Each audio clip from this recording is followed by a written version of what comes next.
आइए प्यारे बच्चों, आज हम आपको बताएंगे कि टेंथ के बाद क्या करें जिससे कि आपको ज़िंदगी में उधर उधर छटपटाना न पड़े। क्योंकि आज के युग में, आज का जो दौर चल रहा है उसमें आप जो गवर्नमेंट जॉब के पीछे भागिएगा तो हालत देखते ही होंगे कि क्या हो रहा है आपके घर में ही या आपके आस पड़ोस में। बहुत ऐसा स्टूडेंट होगा जो कई सालों से तैयारी कर रहा है लेकिन उसका कोई परिणाम नहीं आ रहा है। इसका कारण क्या है?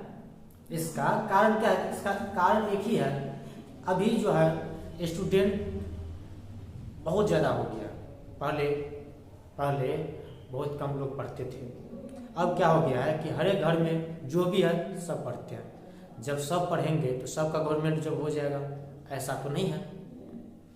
जब गवर्नमेंट जॉब नहीं होगा तो आपको जॉब तो करना है, किस में जाइएगा, कहाँ जाइएगा जो आपका जो ज़िंदगी है जो कटे। इसके लिए आपका कई सारा फील्ड है, उस फील्ड में जाने के लिए आप अभी से ही उस पे निर्भर करते हैं। यदि आप टेंथ के बाद यदि आप सोच लिए कि हमको गवर्नमेंट जॉब में जाना है, तो उस ढंग से तैयारी कीजिए। यदि सोच लिए कि हमको प्राइवेट जॉब में जाना है तो उस ढंग से तैयारी कीजिए।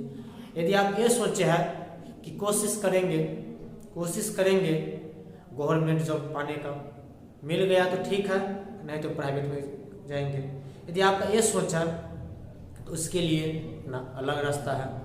आज हम बताएंगे कि आप टेंथ के बाद किस रास्ता पर जाइएगा तो आपको क्या मिलेगा, ठीक है। और एक बात ध्यान दीजिए, कोई भी फील्ड, कोई भी लाइन गलत नहीं है, समझे कि ना। आप कोई भी रास्ता पे जाइएगा, यदि उस पर आप तन मन धन से मेहनत करते हैं तो 100% सफलता आपको मिलेगी ही मिलेगी।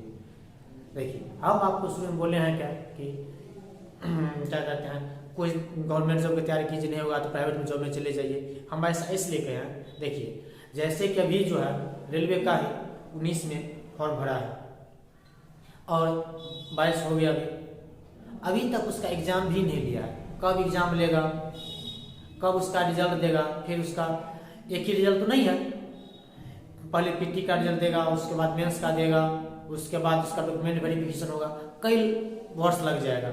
और इस समय में आपका स्थिति बहुत खराब हो गया, तब क्या करिएगा? मान के चलिए आपका गार्जियन पढ़ाते कितना, आप कोई भी जॉब का प्रिपरेशन करिएगा, इंटर के बाद करिएगा। अब कोई भी जॉब आपको मिलेगा इंटर के बाद ही मिलेगा नॉर्मली। तो गार्जियन का जो है, मान के चलिए लो फैमिली होता है या मिडिल फैमिली होती है, उसका जो है ना इंटर करवाते उसका जो है ना ढीला हो जाता है। और उसके बाद आप गार्जियन बोलते हैं कि हमको तैयारी के लिए हम जाएंगे, बाहर जाएंगे। ठीक है, आपको गार्जियन कहीं से जुगाड़ करके तैयारी के लिए बाहर भेज दिए।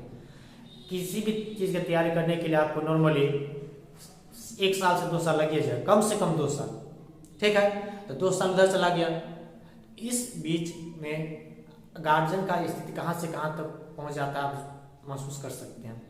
उसके बाद भी आप मान चलिए कोई फॉर्म भरे हैं, उसका रिजल्ट में या एग्ज़ाम में इतना देरी करेगा तो क्या करिएगा? तो इसके लिए बहुत ही अच्छा ये है कि आप जो है ना तैयारी कीजिए, ठीक है, तैयारी कीजिए, वह तो अच्छा है, नहीं तो एक रास्ता साइड से रखिए।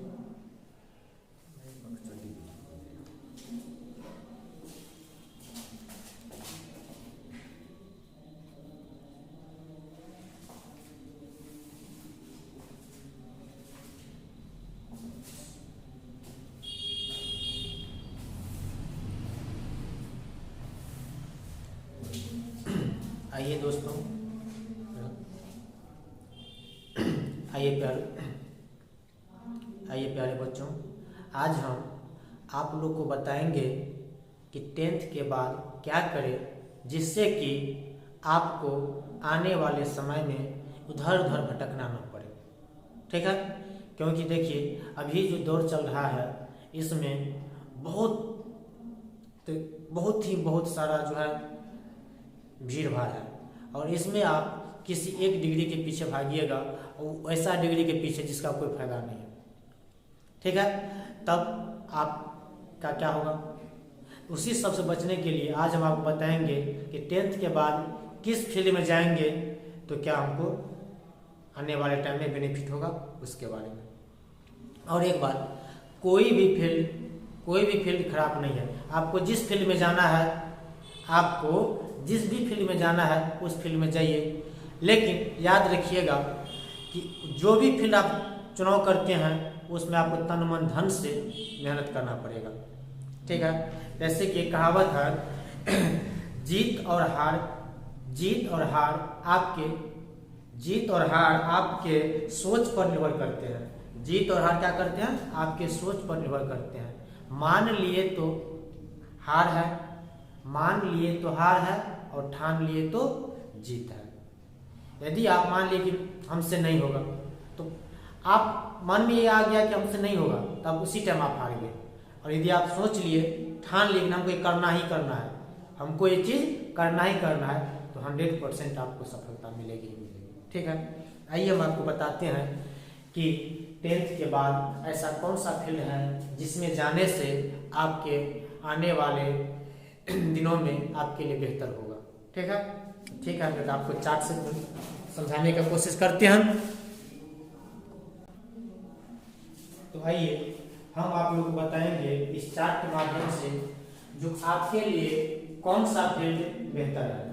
देखिए, आप 10th का एग्जाम आप दे चुके हैं, आप सोचते हो कि हम क्या करेंगे, इंटर करें, इंटर कोई 12th क्या जाता है।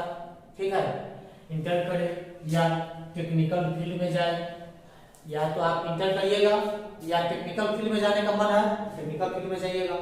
पर इंटर बारे में समझ लीजिए, यदि आप इंटर करते हैं, इंटर में आपको 3 फैकल्टी मिलेगा, एक मिलेगा साइंस, एक मिलेगा कॉमर्स, एक मिलेगा आर्ट। इसी 3 में से आपको कोई ना कोई चूज करना है। ठीक है, देखिए, यदि आप इंटर के बाद साइंस लेते हैं तो साइंस में भी एक हो जाएगा आपका मैथ और एक हो जाएगा आपका बायो। एक हो जाएगा मैथ, एक हो जाएगा क्या आपका बायो। यदि आप मैथ लेते हैं तो आप इंजीनियरिंग फील्ड में जा सकते हैं, और बायो लेते हैं तो मेडिकल के फील्ड में जा सकते हैं। यदि आप मैथ लेते हैं तो इंजीनियरिंग फील्ड में जा सकते हैं, जब बायो लेते हैं तो मेडिकल के फील्ड में जा सकते हैं। यही साइंस का फायदा है। ठीक है, और देखिए, यदि आप कॉमर्स रखते हैं तो कॉमर्स से आप मुख्य रूप से जो उसका मुख्य फोकस होता है वो होता है सी, चार्टर्ड अकाउंटेंट। ठीक है, उस फील्ड में जा सकते हैं। और यदि आप आर्ट लेते हैं तो आर्ट से मैक्सिमम जो उसका बच्चा होता है वो उसका एम रहता है सिविल सर्विस। तो देखिए, ये हो गया आपका है नॉर्मल डिग्री। इंटर के बाद आप नॉर्मल फील्ड में जाना चाहते हैं तो उसके लिए ये है। यदि आप ये चाहते हैं तब 10th के बाद ही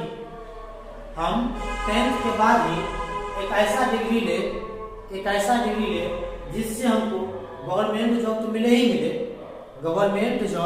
मिले ही मिले, साथ में यदि हम किसी कारणवश गवर्नमेंट जॉब नहीं मिले तो प्राइवेट का दरवाजा हमारे लिए हमेशा खुला रहे।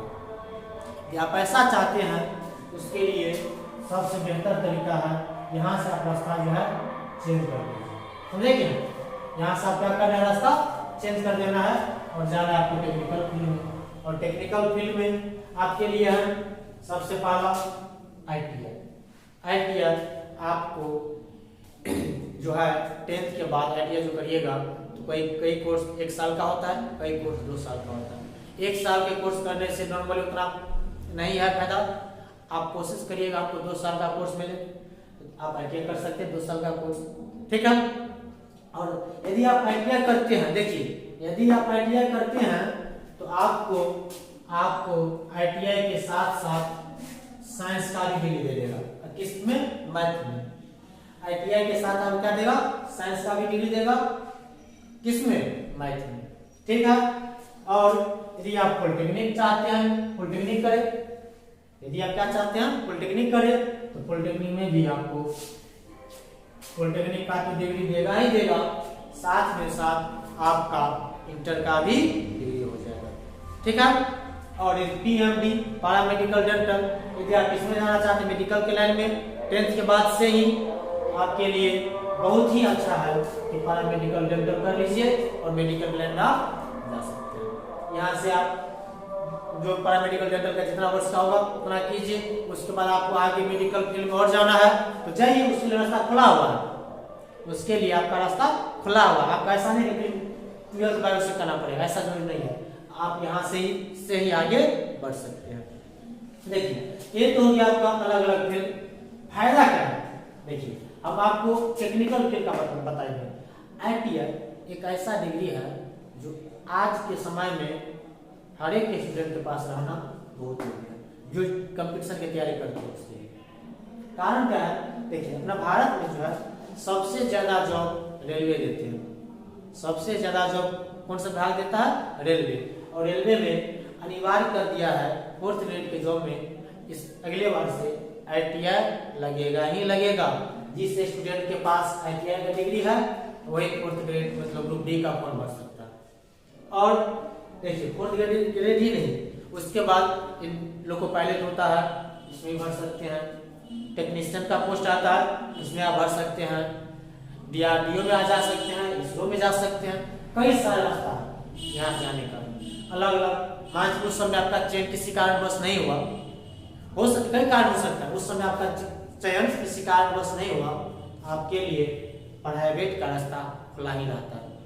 यदि एक विद्यार्थी देखिए, यदि एक विद्यार्थी 10th के बाद इस रास्ता में गया है, समझे क्या, मान चलिए इसमें से कोई एक सब्जेक्ट का चयन किया, 12th किया, फिर BA कर लेगा, MA कर लेगा, उसके बाद उसको कहीं जॉब नहीं लगा। अब मान लीजिए उसको कोई जॉब नहीं लगा, कोई किसी कंपनी में जाएगा, उसको नॉर्मली 10,000 से स्टार्ट करेगा, 10,000 से स्टार्ट करेगा। और आप देखिए टाइम कितना लगा, 2 साल इधर और 3 साल ग्रेजुएशन में, 5 साल और 2 साल PG में, 7 साल। और यदि आप 10th के बाद इस रास्ता पे जाते हैं तो 2 साल की ITI में 2 ही साल ना, 7 साल वाले को 10,000। यदि आप 2 साल का एक टेक्निकल डिग्री लेकर जाते हैं, आपका जो वेतन स्टार्ट होगा 12,000 मिनिमम बोल रहे हैं, 12,000 से आपका स्टार्ट होगा। बताइए वैसे 15,000 नॉर्मल होता है, हम एक नॉर्मल बात बोल रहे हैं कि 12,000 से आपका स्टार्ट होगा। एक फील्ड बेहतर है कि एक फील्ड, बताइए आप। चलिए देखिए दिक्कत ये क्या है कि जब आप ITI करते हैं तो मुख्य रूप से इसको जो है लेवल क्लास में इसका काउंट किया जाता है, क्योंकि ITI में आपको कोई भी काम करने का कई काम करने का आपको तरीका बताएगा, आपको ये काम ऐसे करना है, ठीक है। और आप ITI न करके यदि आप 10th के बाद पॉलिटेक्निक कर लेते हैं कहीं से भी, ऐसा नहीं कि बिहार से कीजिए, झारखंड से कीजिए, दिल्ली से कीजिए, फॉर्म निकलता है सबका अप्लाई कीजिए, फॉर्म भरिए, एग्जाम दीजिए, पास करिएगा, एडमिशन आराम से हो जाएगा, कोई दिक्कत नहीं है। यदि आप पॉलिटेक्निक करते हैं तो आपके नाम के पीछे इंजीनियर लग जाता है। चला बोल जाएंगे सब दहेज बढ़ जाएगा, चला दहेज नहीं लेना है,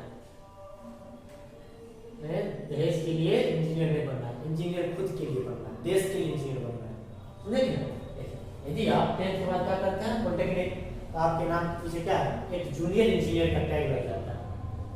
और आप जैसे ही आपका पॉलिटेक्निक का डिग्री क्लियर होगा और आप चाहते हैं कि हम जो है ना टेक्निकल डिग्री हमारे पास आ ही गया, अब हम BA करेंगे, MA करेंगे या BSc करेंगे, MSc करेंगे, तो आप जा सकते हैं। यहाँ से आप BSc में एडमिशन ले सकते हैं, या आप चाहते हैं कि हम जूनियर इंजीनियर न बन करके सीनियर इंजीनियर बने, यहाँ से भी आप इंजीनियरिंग में डायरेक्ट जा सकते हैं। और आपका पहले से माइंड में यह है कि हमको इंजीनियरिंग लाइन में जाना है, तो आपके लिए सबसे बेहतर यही है, 10th के बाद यही रास्ता, यहाँ से यहाँ आइए, यहाँ से यहाँ और यहाँ से चले जाइए, फिर यहाँ से इंजीनियरिंग में आइए। देखिए समझाते हैं, 10th के बाद आप पॉलिटेक्निक कर लेते हैं तो 3 साल इधर लग गया, 3 साल इधर लग गया, और आप उसके बाद चाहते हैं कि हम इंजीनियर बने तो बीटेक करिएगा, तो बीटेक आपको 3 साल में हो जाएगा। नॉर्मल विद्यार्थी को 4 साल लगता है, आपको 3 साल। तो 3 साल पॉलिटेक्निक, 3 साल बीटेक, तो कितना 6 साल। तो 6 साल में आप इंजीनियर बन जाइएगा। यदि आप इस रास्ता पे जाते हैं तो 2 साल ट्वेल्थ और 4 साल का बीटेक, 4 2 6। इस रास्ता पे भी जाइएगा, मान चलिए नॉर्मल वाला पे, इस पे भी 6 साल लगेगा, इस पे भी 6 साल लगेगा। आप बताइए बेहतर कौन है, ये है कि ये है? ये पॉलिटेक्निक वाला बेहतर है कि वाला बेहतर है? आप ही बताइए। देखिए पॉलिटेक्निक में जब आप जाते हैं तो 6 के 6 साल आपके पास टेक्निकल नॉलेज आएगा, लेकिन इसमें जाते हैं तो क्या है 2 साल तो आपको सिर्फ झंड हो जाएगा, समझे कि नहीं? फिजिक्स पढ़िए, केमिस्ट्री पढ़िए, पढ़ना पढ़िए, चलना पढ़िए, उसी में हो जाएगा। लेकिन आपका 6 साल यहाँ कंप्लीट आपका इंजीनियरिंग फील्ड से ही जुड़ा हुआ मिलेगा। और एक चीज, यदि आप मान चलिए स्टेट बोर्ड से हैं तो वहाँ क्या होता है कि स्टेट बोर्ड के बच्चे के पास ड्राइंग का कोई सब्जेक्ट नहीं होता। जो बच्चा मान लीजिए 12th के बाद इंजीनियरिंग जाएगा, उसको जो है ना 1 साल शुरू में समझने में लग जाता है कि इंजीनियरिंग क्या है, ड्राइंग क्या है, पढ़ना क्या है, चलना क्या है, ये सब समझने में लग जाता है। कई सारे बच्चा, मैक्सिमम बच्चा को ये नहीं पता था कि पेंसिल का कितने प्रकार के होते हैं। पेंसिल जो होता है लिखने वाला वो कितने प्रकार के होते हैं, नॉर्मल बच्चा को नहीं पता रहता है। लेकिन जो बच्चा CBSE से है उसको तो पता रहता है, क्योंकि उसको ड्राइंग सब पता है। उसको तो या किसमें जाएगा या इसमें जाएगा उतना फर्क नहीं पड़ता है। लेकिन आप कोई स्टेट बोर्ड से हैं, आपके लिए सबसे बेहतर है यदि आप इंजीनियरिंग लाइन में जाना चाहते हैं, इस फील्ड में आइए, यहाँ से यहाँ एक ही बार छलांग लगाइए, दोनों में आपको टाइम सेम लगेगा और फायदा इससे ज्यादा इसमें है। क्यों फायदा है? क्योंकि आपके पास 2 टेक्निकल डिग्री हो जाएगा। कितना टेक्निकल डिग्री होगा? 2। और इसके पास कितना? एक ही नाम है कि नहीं? इसीलिए हम आपको सजेस्ट करेंगे, यदि आप इंजीनियरिंग लाइन में जाना चाहते हैं यहाँ आइए, और इससे आगे बढ़ना चाहते हैं यहाँ आइए, फिर आगे इससे आगे बढ़ते रहिए, ठीक है? तो अभी तक आपको जो बताए हैं इसका मतलब यही है कि आप 10th के बाद आप सोच लीजिए हम किस लाइन में जाना है। यदि आपको जनरल कंपटीशन में जाना है तो आप इसमें आ सकते हैं, समझे कि नहीं? इसमें आ सकते हैं, लेकिन इसको छोड़ दीजिएगा तो फिर वही रोड पर रहिएगा। आप जनरल कंपटीशन आना चाहते हैं तो आप इसमें आ सकते हैं, आराम से आ सकते हैं, लेकिन इसको छोड़ दीजिएगा तो आपका कोई वैल्यू नहीं रहेगा। नॉर्मली बात बोल रहे हैं। तो पहले आप इधर जाना है, जनरल कंपटीशन के लिए इधर जाना है। और यदि आप चाहते हैं कि आपको प्राइवेट में जाना है तो पहले आपको इधर जाना है। क्यों जाना है? जनरल वाले का इतना, टेक्निकल वाले का इतना, है ना? इसीलिए आप सोच समझ लीजिए, आपके पास भी टाइम है। अभी आप लोग 10th का एग्जाम दिए होंगे तो आप अभी आपके पास 2 महीना का टाइम है, 2-3 महीना का रिजल्ट आने में 2 महीना का, नॉर्मली 2 महीना का कम से कम, ऐसे 3 महीना लग जाता है। अब आप इस बीच में अलग अलग स्टेट का पॉलिटेक्निक का फॉर्म निकलता होगा, ठीक है? अब आप वहां से अप्लाई कीजिए, फॉर्म भरिए और एग्जाम दीजिए, क्वालिफाई करिएगा तो एडमिशन होगा और उस फील्ड में जाना बेहतर होगा। क्योंकि यहाँ देखिए आपको 2 डिग्री दे रहा है ना, यहाँ पर आपको 2 डिग्री देगा, 2 डिग्री लीजिएगा, 1 डिग्री लीजिएगा, तो आप पर निर्भर करता है ना। इसीलिए बेहतर यही रहेगा कि अभी आप लोग इस रास्ता पे न जा करके इस रास्ता पे आइए जो आपके लाइफ के लिए बेहतर होगा, हम यही सजेस्ट करेंगे। लेकिन आपको मन करता है कि इधर जाए, सिविल सर्विस में जाए, तो दिक्कत क्या है? पॉलिटेक्निक के बाद बीटेक कीजिए ना, पॉलिटेक्निक के बाद बीटेक कीजिए ना। मैक्सिमम देखिए एक टाइम था आज से 5-6 साल पहले कि 8 वाले मैक्सिमम बच्चा जो है ना सिविल सर्विस का परीक्षा पास करते थे। अब क्या हो गया कि देखिएगा सिविल सर्विस में जो टॉप 10 रहता है उसमें टॉप 10 में 10 स्टूडेंट में 5 स्टूडेंट इंजीनियर ही रहता है। समझ सकते हैं कि क्या फायदा उसका। चलिए हम तो ये बोलेंगे, आपको जो बेहतर लगे आप वो कीजिए। चलिए।